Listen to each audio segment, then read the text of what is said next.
2 பிள்ளை பிறக்கிறாங்க. ஒரு பிள்ளை மெட்ராஸ்ல போட்டுவிட்டு இன்னொரு பிள்ளை மதுரையில் கொண்டு போய் போட்டாங்க. அதனால இவன் மெட்ராஸ்ல இருக்கிறான் வசந்தம் சொல்ல முடியுமா? அட 2 பேரும் ஒரு தாயுடைய பிள்ளைங்க. ஒருத்த வாழ்ற இடம் இந்தியா, ஒருத்த வாழ்ற இடம் அமெரிக்கா. இதுல என்னங்கடா நீ என்னடா வசதி அவனடா மட்டும்? அப்ப சகோதரன் எப்படி நினைக்கிறேன்? உலகத்துக்கு இஸ்லாம் சொல்ற செய்தி என்னவென்றால், தேசத்தின் அடிப்படையில் ஒரு தேசத்தில் வாழ்றோம் என்ற காரணத்தினால் உன்னை சிறந்தவன் என்று எண்ணிவிடாது. நீ ஒரு மொழி பேசுகிற காரணத்தினால் நீ ஒரு சிறந்தவன் என்று எண்ணிவிடாது. நீ ஒரு சாதியில பிறந்திருக்கிற காரணத்தினால் உன்னை உயர்ந்தவன் என்று எண்ணிவிடாது. மனிதர்களுடைய பர்சனாலிட்டி எடுத்துக்கொண்டால் கூட சில பேர் என்ன இருப்பான், பார்க்க படு கவர்ச்சியாக இருப்பான், அழகாக இருப்பான். இன்னொருத்தன் பார்க்க சகிக்காதவனாக இருப்பான். இந்த அழகா இருக்கிறவன் நினைக்கிறான் நான் வந்து சக்தி, இவன் தாழ்ச்சி. ஏன் நான் வெள்ளையா இருக்கிறேன்ல, இவன் கருப்பா இருக்கிறான்ல, இவன் பரட்டையா இருக்கிறான்ல, பங்கரையா இருக்கிறான்ல, நாங்க பர்சனாலிட்டியா இருக்கிறோம்ல அப்படின்னு இவன் நினைக்கும் போது இவன் கலரை வச்சுக்கிட்டு வெள்ளையா இருக்கிற ஐரோப்பாக்காரன் கருப்பா இருக்கிற ஆப்பிரிக்காக்காரனை விட சிறந்தவன். அடை ஒரு ஆத்தாவுக்கு அம்மாவுக்கு நேரடியா பிறக்கிற 2 பிள்ளைகள ஒரு புள்ள கருப்பாவும் இன்னொரு பிள்ளை சிவப்பாவும் இருக்காதா? இதுல யாரு வசதி யாரு மட்டும்? இப்ப ஒரு அண்ணன் தம்பிகள் நீங்கள் பார்த்ததில்ல. அண்ணன் கருப்பா தம்பி சிவப்பா இருக்க மாட்டான், தம்பி சிவப்பா அண்ணன் கருப்பா இருக்க மாட்டானா? எத்தனை பேர் நம்ம உலக வாழ்க்கையில பார்க்கிறோம். அப்ப என்ன விளங்கணும்? நம்ம கலர் ஒருத்தருக்கு கூட இருக்கிறதுனால, ஒருத்தனுக்கு கலர் கம்மியா இருக்கிறதுனால இவன் நினைக்கிறான் கலர்ல நான் கூடிட்டு நீ கலர்ல கம்மியாயிட்ட, அதனால நீ மட்டும் நான் வசதி. அமைதி இதுதான சீர்குலைச்சுக்கிட்டு இருக்குது. அமைதி அமைதின்னு பேசுறீங்கள, அமைதி எதனால் சீர்குலைகிறது? ஒருவன் நிறத்தின் அடிப்படையில் உயர்வு இருக்கு நினைக்கிறான், ஒருத்தன் பேசுகிற மொழியின் அடிப்படையில் உயர்வு இருப்பதாக நினைக்கிறான், இன்னொருத்தன் எந்த பிரதேசத்தில் வாழ்கிறானோ அந்த நாட்டின் அடிப்படையில் தனக்கு உயர்வு இருப்பதாக அவன் நினைக்கிறான், அவனுடைய ஜாதியை வைத்து உயர்வு இருப்பதாக நினைக்கிறான். சில பேர் பாரதூரமாக திடகாத்திரமா இருப்பார்கள், சில பேர் நோஞ்சானா இருப்பான். இந்த திடகாத்திரமா இருக்கிறவன் நினைக்கிறான் தன்னை உயர்ந்தவன் நினைக்கிறான், நோஞ்சானா இருக்கிறவனை வந்து தாழ்ந்தவன் நினைக்கிறான். அப்ப ஏதாவது ஒரு வகையில ஒரு தன்மையை ஒருவன் பெற்றிருந்தால் அதெல்லாம் வந்து உயர்வை கற்பிப்பதற்கு உரிய விஷயமா? இதை மட்டும் விளங்கிட்ட அமைதியாகுமா இல்லையா? இன்னைக்கு உலகத்துக்கெல்லாம் நாகரிகத்தை சொல்லித் தர்றேன்னு சொல்லக்கூடிய அமெரிக்கா போன்ற நாடுகள்ல என்ன நடந்து கொண்டிருக்கிறது? என்ன நடக்குது?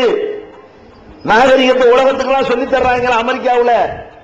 அங்க போய் பாத்தீங்கன்னு சொன்னா வெள்ளையர் கருப்பர் அந்த நிற வேறுபாடு எந்த அளவுக்கு அது முத்தி போய் இருக்கிறது தெரியுமா? வெள்ளையனும் கருப்பனும் ஒரு பள்ளிக்கூடத்தில் சேர்ந்து படிக்க முடியாது. வெள்ளைக்காரனுக்கு தனி பள்ளிக்கூடம், கருப்பனுக்கு தனி பள்ளிக்கூடம்.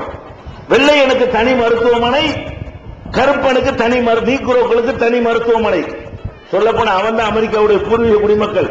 இவங்க அடிச்சு பிடிச்சு உட்கார்ந்தவன் இந்த வெள்ளைக்கலரா இருக்கிறான இவன் நல்ல அமெரிக்காவுடைய பூர்வீக குடி கிடையாது. இவன்லாம் யாரு? அமெரிக்காவை கைப்பற்றி கொண்ட ஆக்கிரமிப்பாளர்கள் இந்த வெள்ளையா இருக்கிறவங்களாம். அங்க உள்ள பூர்வீக குடிமக்கள் யாரு? அங்க உள்ள இந்த கருப்பினத்தவர்கள் தான். அங்கவே என்ன பண்றான்னு கேட்டா கருப்பர்களை 2ஆக ஒதுக்கி வெள்ளைக்காரன் என்னமோ உயர்ந்த சாதி மாதிரியும் அவன் தாழ்ந்த சாதி மாதிரியும். கொஞ்ச நாளைக்கு முன்னாடி டிவியில கூட போட்டு நாரடிச்சாங்க. என்னது? ஒரு கருப்பு நிறக்காரன் என்பதற்காக வேண்டி போலீசார் வந்து எப்படியெல்லாம் வெள்ளைக்கார போலீசார் சேர்ந்து கொண்டு அவனை நாயை விட்டு கடிக்க விட்டார்கள், சித்திரவதை செய்தார்கள் என்பதையெல்லாம் ஒருத்த மறைஞ்சிருந்து வீடியோவில் படம் எடுத்து அதை டிவியில போட்டு விடுற அளவுக்கு தோல் தான் வெள்ளையா இருக்கிறத விட உள்ளத்துல இவன் நீக்குறவா இருக்கிறான். இவன் உள்ளத்துல கருப்பனா இருக்கான். யாரு? அமெரிக்காவுல வெள்ளத்தோல் படிச்சவன் அப்படி இருக்கிறான். அப்ப இந்த 20ஆம் நூற்றாண்டுல கூட இதை வந்து என்ன செய்ய முடியல, இவங்களுக்கு ஒழிக்க முடியல. ஏன்? இவனுக்கு கம்ப்யூட்டர் கண்டுபிடிக்க தெரிகிறது, ராக்கெட்டை கண்டுபிடிக்க தெரிகிறது, விண்வெளியில செயற்கைக்கோள்களை நீந்த செய்கிற ஆற்றலை வளர்த்துக் கொள்ள தெரிகிறது, இன்னொரு நாட்டை தாக்குகிற சக்தியை பெற முடிகிறது, இன்னொரு நாட்டில் அத்துமீறி புகுந்து உளவு பார்க்கிற அளவுக்கு அறிவு இருக்கிறது. எந்த அறிவு இல்ல? நீங்க நாடு மனுஷன் விளங்குற இந்த சின்ன அறிவு இல்ல. எந்த அறிவு இருக்கு உனக்கு? வகை வகையா என்னென்ன இருக்கோ சொகுசா வாழ்வதற்கு எல்லாத்தையும் கண்டுபிடிக்க முடிகிறது. அட முதல் நீ கண்டுபிடிக்க வேண்டியது என்ன? மனுஷன்னா யார் அதை கண்டுபிடி, உன்னுடைய பூர்வீகம் என்ன அதை கண்டுபிடி. அப்ப இதை கண்டுபிடிக்கல என்று சொன்னா வெள்ளையனுக்கு கருப்பனுக்கு ஒரு வாய்ப்பு இருக்கும் விடுவானா?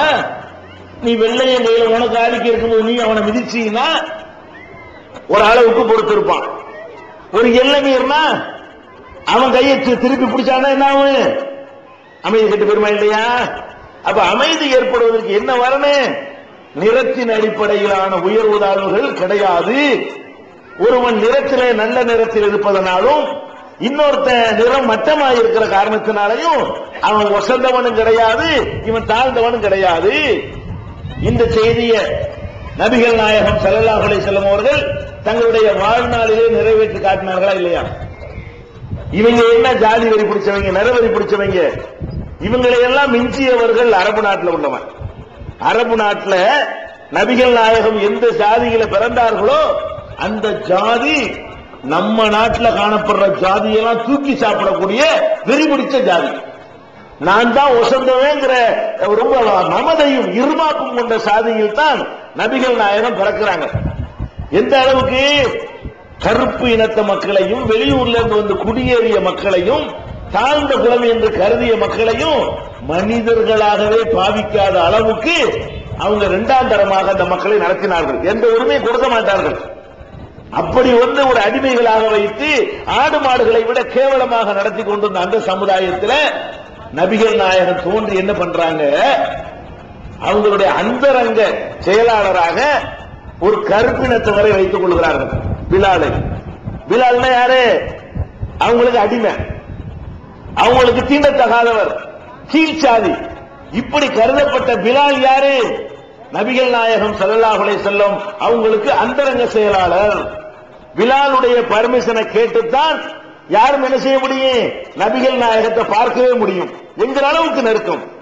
காபத்துல்லா என்ற ஆலயத்தை மீட்டு அதனுள்ளே நபிகள் நாயகம் ஸல்லல்லாஹு அலைஹி வஸல்லம் நுழைகிறாங்க. கூடவே இவர் தான் நுழைய முடிந்தது. யார் நுழைய முடிந்தது? பிலாலுக்கு நுழைய முடிந்தது. பெரிய பெரிய குறைசி குலத்து கோத்திரத்து பிரமுகர்களுக்கு உள்ளே நுழைய அனுமதி கிடைக்கவில்லை என்கிற அளவுக்கு நபிகள் நாயகம் ஸல்லல்லாஹு அலைஹி வஸல்லம் அவர்கள் இந்த நிறவெறியை நிறத்தின் அடிப்படையில், சாதியின் அடிப்படையில் ஒருவர் உயர்ந்தவர் ஒரு தாழ்ந்தவர் நினைக்கிறாங்களே, அதுக்கு சமாதி கட்டினாங்க. அதே மாதிரி தன்னுடைய மாமி மகள் ஜெய்னபை, மாமி மகள் யாரு? உயர்ந்த சாதி. தன்னுடைய சாதியை சேர்ந்த மாமி மகள் ஜெய்னப செய்து என்ற ஒரு அடிமைக்கு மனம் முடித்து வைக்கிறார்கள். இப்படி மனிதர்களை வந்து தலையிலிருந்து மனுஷன் வருவானா? முட்டுக்கால இருந்து மனுஷன் பறக்குவானா? இதெல்லாம் ஒரு மனிதன் உருவாகக்கூடிய ஒரு வழிமுறையா இதெல்லாம் என்று கூட சிந்திக்காம என்ன பண்றாங்க?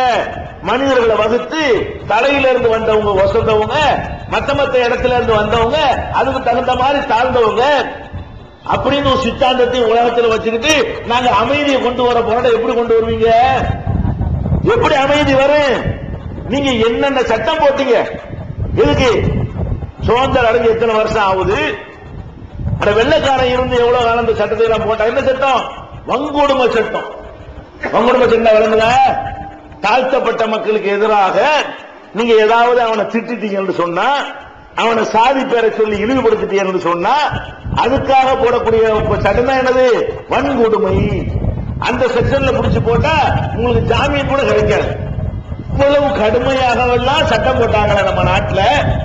வருஷம் 60 கோடி தாண்டி போயிடுச்சு சுதந்திரம் அடைஞ்சு. இந்த வன்கொடுமை சட்டத்தினால ஒழிச்சிங்களா? எதை? அவன் தாழ்த்தப்பட்டவன்கிற அந்த முத்திரை ஒளிந்ததா? அவன் இழிந்தவன்கிற அந்த கேவலம் மாறியதா? அவனும் உயர்ந்தவன் சொல்லக்கூடியவனு பொண்ணு கொடுத்து பொண்ணு எடுக்கிற அளவுக்கு சமத்துவம் வந்துருச்சா? என்ன வந்துச்சு? இன்னைக்கும் பார்க்கிறோம், பல ஊர்களில் பார்க்கிறோம், பல கிராமங்களில் பார்க்கிறோம். வெட்ட கோலை இருக்கா இல்லையா? வெட்ட கோலண்டா என்ன? வெட்ட கோலண்டா விளங்குதா? சில ஊர்களில் தலித்து மக்களும் இருப்பார்கள், வேற வேற சாதி மக்களும் இருப்பார்கள். அங்க உள்ள தேநீர் கடையில போனீங்கன்னா டீ 2 ரூபா டீ, தேநீர் விலை எவ்வளவு? 2 ரூபா. வேற சாதிக்காரன் போய் 2 ரூபாய் கொடுத்து தேநீர் கேட்டால் அந்த கடைக்காரன் என்ன செய்வான்?